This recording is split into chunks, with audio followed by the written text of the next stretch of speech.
for coming out. This has been an incredible, in more ways than one, journey to get here, and I am so pleased to actually have something to share with you today. I had prepared notes, and I did not bring them. So I'm gonna wing it. If I miss someone, I'm super sorry, and it's not intentional. I apologize up front. Okay, so I've been asked this on several occasions, so I'm gonna just share with you how this exhibition came about. A couple years ago, I was invited as part of a group of artists, 24 artists in total, to participate in the Venice Biennale that was being curated by Leslie Lola. Super excited. They asked me in December, which means they had gone through a number of other artists who said no. And I said yes. But the window was very, very compressed. About 2 months in, we found out that the sponsor for our show did not meet their funding goals.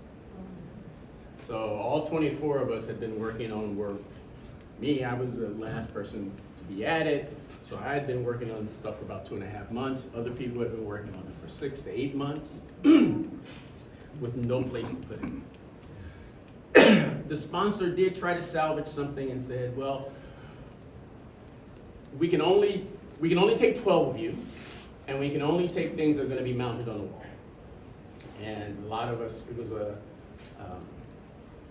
there was an umbrella statement for the exhibit, and everybody in the exhibit to a person said, if you're only going to take 12, you're not really going to get the full picture of what we all were working on. So either take us all, or don't take any of us. And they didn't take any of us. So that didn't work.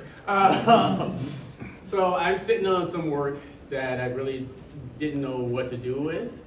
It was very site specific. And I had gotten some money for the exhibit from various sources. One of the sources was the University of Michigan. And I had to tell them, I'm like, the show has been canceled, so I'm going to give you your money back. And they said, no, we can switch. We've learned, especially since COVID, we've learned how to manipulate on the fly. We want you to find another venue for your exhibit. I said, okay, it's not really an exhibit, it's an installation, and it's very site specific.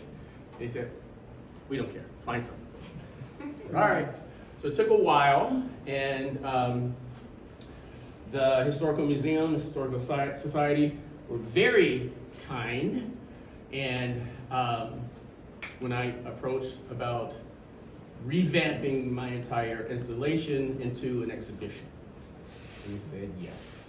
And so, here we are today, and I want to thank the museum, the society, and in particular the curation and construction team who worked tirelessly to make what you see here. This would not have happened without their dedication to the work. We were here, like they've been here late at night and never told me, but we were here together today. We put the last screw in at 4:30. The doors opened at 5:30. So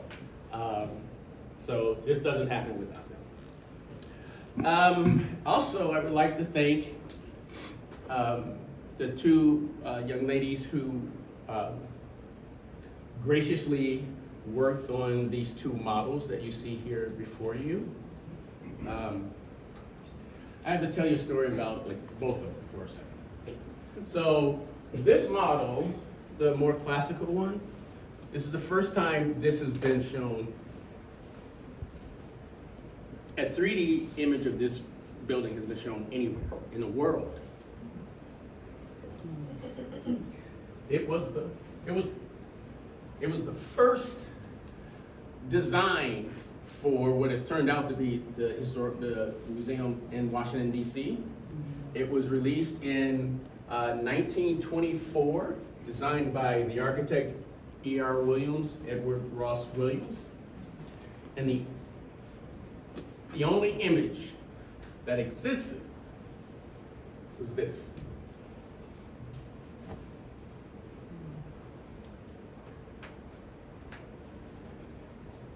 And these brilliant ladies created that from a picture almost 100 years old.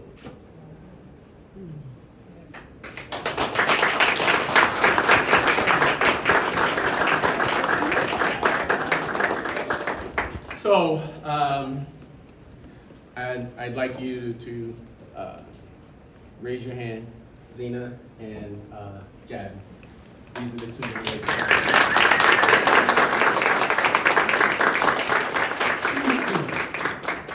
Okay, so what you're seeing is the journey of Black architects in 5 parts. The first part is what I should tell you the overall idea behind this. As you probably read outside, it's if history, and I don't know who, I've heard this several times, I don't know who was the first person to say it, but if history were told as stories, they'd never be forgotten. And I hope you understand what that means. To me, it's saying history is not a bunch of numbers. It's not a bunch of dates and observations and statistics. What it is really is a story. It's just sometimes it's a story that we hear so often from so many sources that we mistake these stories as facts. But they're not. There's some stories that get heard, and then there's some stories that don't get heard. It doesn't make them any less significant. They're just harder to hear. And so this whole exhibit is questioning who gets to tell a story. What stories get told? And more importantly, which ones do not? Whose voice gets heard? And so this is a journey about African American Black architects. I like Black architects from the moment of enslavement stepping off into this land. So this particular part of this story focused specifically on the over 100-year journey from an idea that we should have a memorial to Black people in the United States to it actually coming to fruition. That statement, that call to a meeting happened, I think, in 1864. And we're just getting a building in 2016. How many stories aren't being told? So, as a way to encourage you to participate in telling stories, we have personal stories here from 4 different time frames that explore the first moment when a building comes together in 1924, the next in 1937, the third in 2016, and then the fourth story is imagining the future in 3024.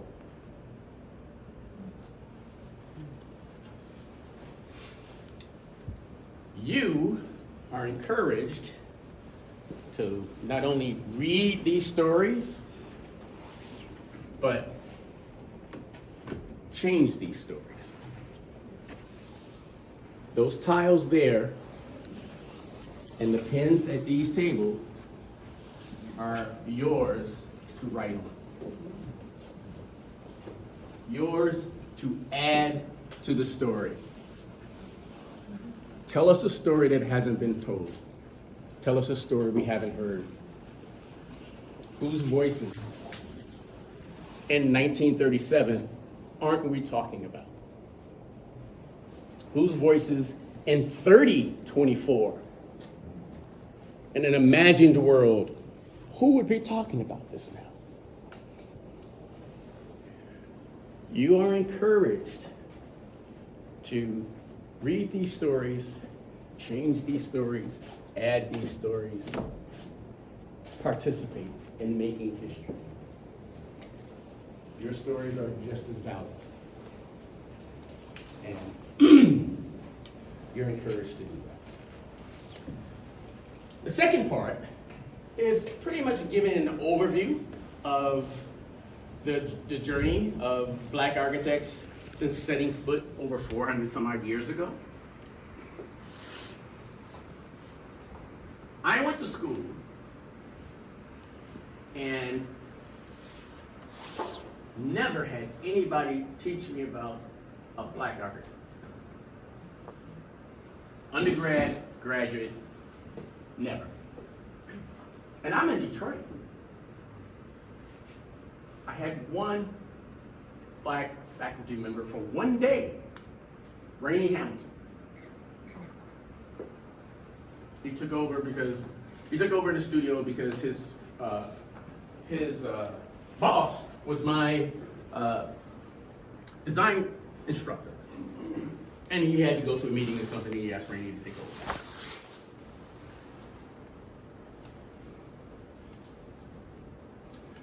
I was 23 before I ever met a Black architect. And it wasn't Rainey. It was a gentleman that was on the magazine cover that my parents collected in Chicago. And I'm from Chicago. And he was on the cover, he was from Chicago. And I cold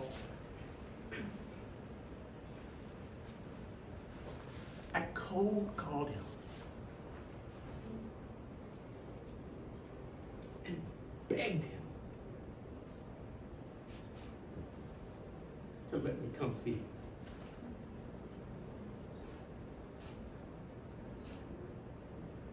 Knew nothing about our journey, nothing. And I was about to graduate, nothing.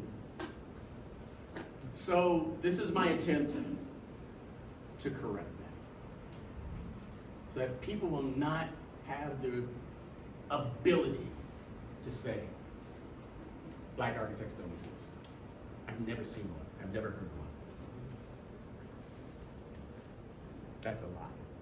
But at best, it is a story that has become fact that is actually inaccurate. Let's put it that way. The third section is really just about numbers. We have been in this field for an incredibly long time. There are something close to 300,000 registered architects in the United States.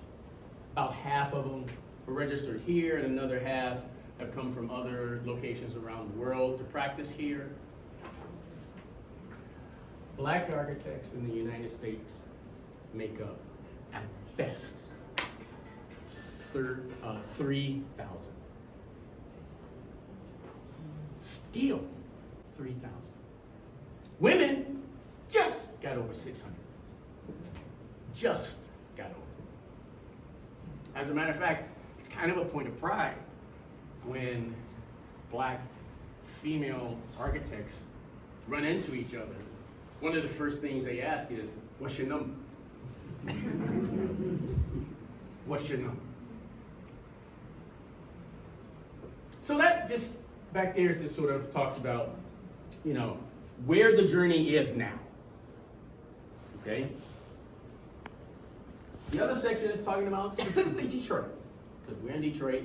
Detroit has a rich history of black architects, and we have an organization here, Noir Design Party, made up of two women, Karen Brown and Sandra Little, who have made it their business to recover the history of black architects in the United States, and specifically in Michigan. So what you see there is just the tip of the iceberg of the research that they have compiled, resurrecting stories that have been quiet for too long. And then the fifth element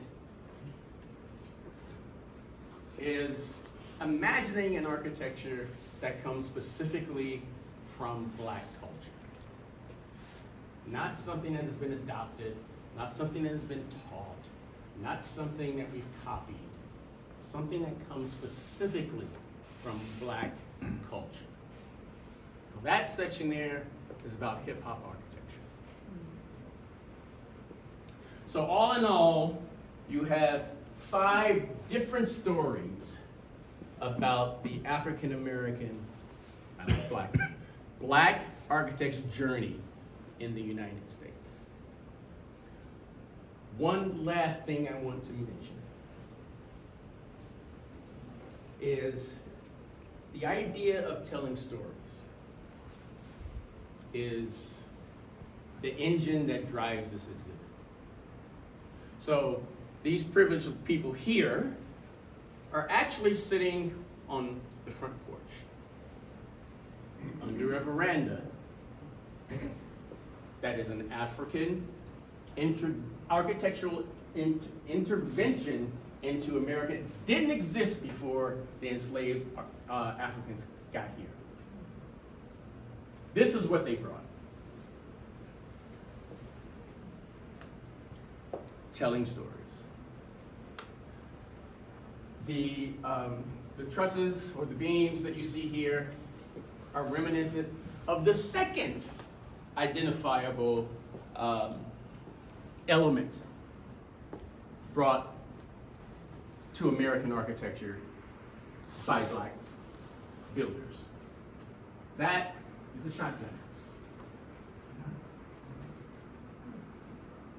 Now, these things existed early 1700s. But I was told, there are no black architects. There's nothing, you haven't added anything, nothing to the field of architecture. Nothing. So, enjoy the journey, enjoy the stories, add to the stories, make your own stories, uncover those voices that have not been heard, give them the respect that they deserve, and I'm gonna stop talking.